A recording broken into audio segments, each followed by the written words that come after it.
ខ្ញុំបានសូមក្រាបថ្វាយបង្គំព្រះថេរានុថេរៈព្រះអង្គសូមជំរាបសួរបងប្អូនជនរួមជាតិទាំងក្នុងហើយទាំងក្រៅដោយសេចក្តីគោរពអញ្ចឹងខ្ញុំបាទថ្ងៃនេះមានមតិយោបល់មួយពីបញ្ហានេះគឺជាបញ្ហាប្រទេសជាតិរបស់យើងដែលសពថ្ងៃនេះដឹកនាំដោយហ៊ុនម៉ាណែត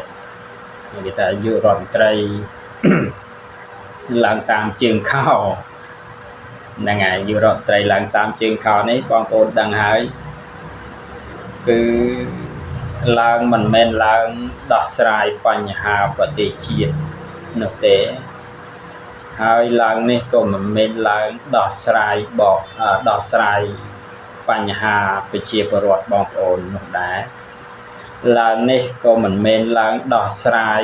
អំពីបញ្ហាជីវភាពគ្រួសារបងប្អូននោះដែរឡើងនេះមិនមែនឡើងដោះស្រាយជនអន្តោប្រវេសន៍ខុសច្បាប់នៅក្នុងប្រទេសកម្ពុជានោះដែរឡើងនេះមិនមែនឡើងដោះស្រាយបញ្ហា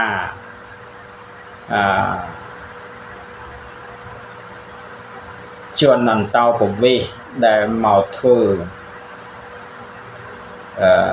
អាជីវកម្មខុសច្បាប់នៅក្នុងប្រទេសកម្ពុជានោះដែរ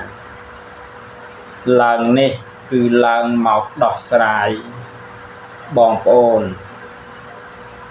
ជនអន្តោប្រវេសន៍បើគេសំស្នើអីបាននោះដូចជាពិសេសបងប្អូនដឹងហើយនៅខាងក្រៅយើងគេថាខាងលិចខាងជើងខាងត្បូងគេស្នើឲ្យយកចិត្តទុកដាក់បងប្អូនជនជាតិយួន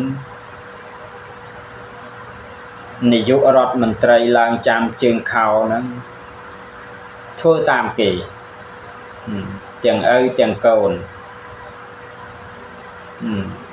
អញ្ចឹងហើយបានគេថាមិនមែននាយករដ្ឋមន្ត្រីដោះស្រាយអំពីបញ្ហាប្រជាពលរដ្ឋខ្លួនទេដូចជា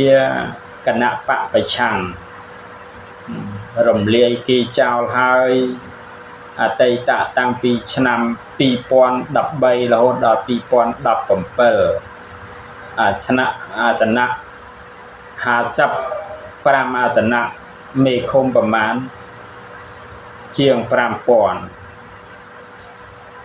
បានរឹបអូសបានធ្វើបាបទាសសម្បែងគាត់អត់ឈឺចាប់ទេគាត់អត់ឈឺចាប់មកដល់ពេលនេះគាត់ឈឺចាប់រឿងអីឈឺចាប់រឿងប្រជាពលរដ្ឋថៃដែលយករូបគាត់ដាក់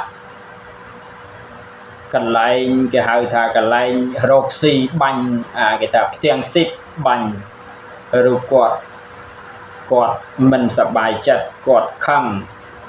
ជាមួយនឹងប្រទេសថៃហើយគាត់គេហៅថាអសារវត្តអីគេហៅស្អីគេទេចេះហៅដូចគេថាមិនចាយលុយថៃមិនប្រើផលិតផលរបស់ថៃហ្នឹងអាហ្នឹងគាត់អត់ឈឺចាប់ណាស់ហ្នឹងតែសម្រាប់ប្រជាពលរដ្ឋដែលយំស្រែកសពថ្ងៃដោយសាររឿងបញ្ហាជ័យដែនហ្នឹងគាត់អត់ឈឺចាប់ទេអត់ធ្មត់តែជនជាតិថៃយកផ្ទាំងស៊ីបទៅដាក់នឹងគាត់អត់ឈឺគាត់ឈឺចាប់ខ្លាំងណាស់តែប្រជាពលរដ្ឋខ្លួនឯងអត់ឈឺចាប់ទេណាដោយគាត់រំលាយគេថារដ្ឋធម្មនុញ្ញចឹងដោយគាត់ថា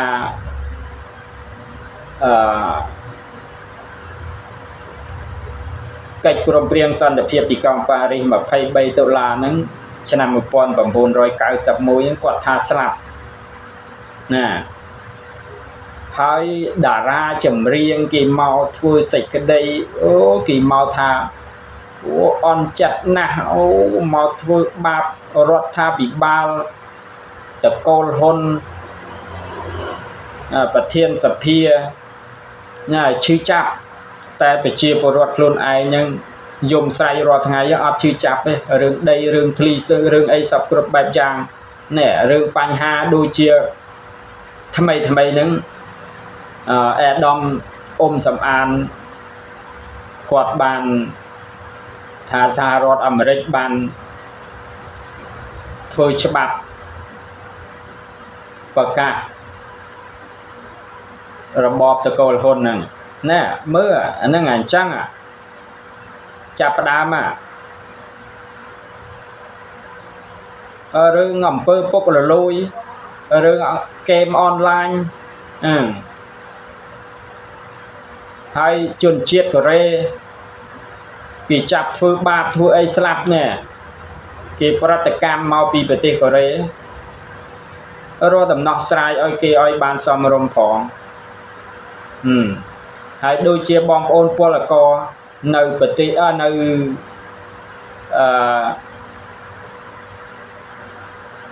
នៅខេត្តកំពង់ចាមណាខ្សែធនឃើញទេហើយបងប្អូនពលករចំណាក់ស្រុកទៅពីថៃនឹងច្រើនណាស់រាប់លានណារកដំណោះស្រាយឲ្យផងបើយើងខ្លាំងក៏កុំខ្លាំងតែមាត់ណែឃើញហើយគេថានៅសហរដ្ឋអាមេរិកហ្នឹងគេឆប់ទិញទំនិញថ្ងៃខាងមុខនេះខែធ្នូថ្ងៃខាងមុខហ្នឹងគេនឹងផ្អាកណាឡើង2700នាក់ណា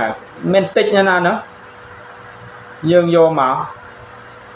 ដោះស្រាយបញ្ហាឲ្យបងប្អូនពលករបងប្អូនដែលចំណាក់ស្រុកពីនេះឬក៏នៅខាងក្នុងគាត់ខ្វះការងារធ្វើហ្នឹងរកវិធីកែច្នៃរកវិធីដោះស្រាយកុំបានអ៊ូតក្តែង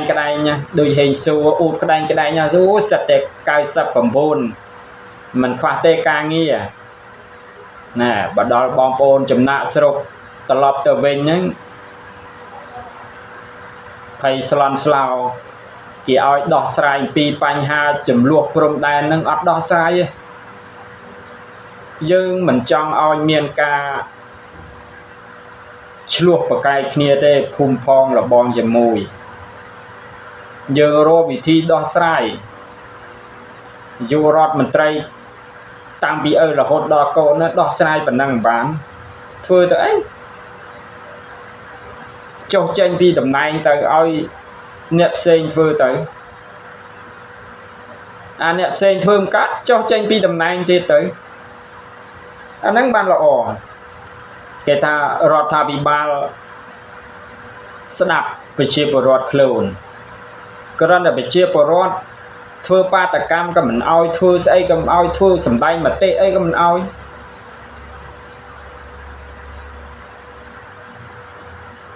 រដ្ឋាភិបាលនេះមកគេថារដ្ឋាភិបាលក្តោបអំណាចឃើញអំណាចនេះបានព័ត៌មានមកថ្មីនឹងតកូលថាក់ស៊ីននេះឃើញនៅគៀនស្វាយខេត្តកណ្ដាលហ្នឹងគេរកឃើញថាហ៊ុនសែនសង់ភូមិគ្រឹះឲ្យលោកថាក់ស៊ីននៅយ៉ាងស្កឹមស្កាយ